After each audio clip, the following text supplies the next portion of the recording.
There are three transform tools in Blender like move, rotate, and scale. You can move into the left bar.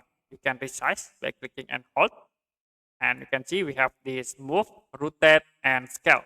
You can select the objects, select the move tools.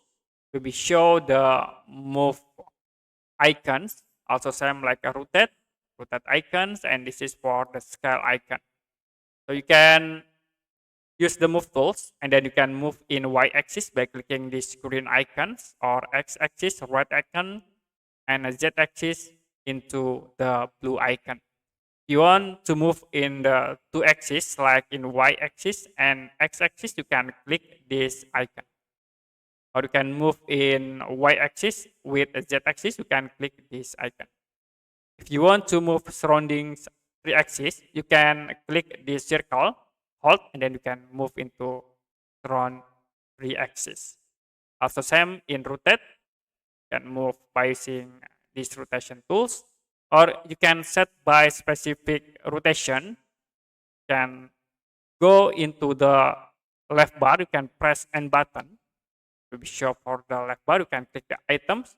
And in here, we have three options. You can move in x-axis by using the location, y-axis, or a z-axis. The other for rotation, you can click at this option to set the specific rotation in x, y, or a z-axis. And for the scale, you can click at this point. Now, if you press shift buttons and then space bar, to be sure for the another option to use the transform tools. Like in here, if you want to use move, you can press G on buttons, R for rotate, S for scale.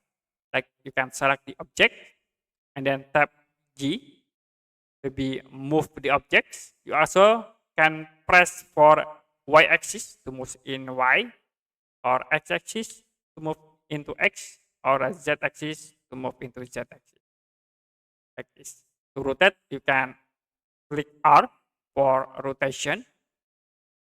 Also same, you can tap for y-axis to tap in y, x, and z-axis.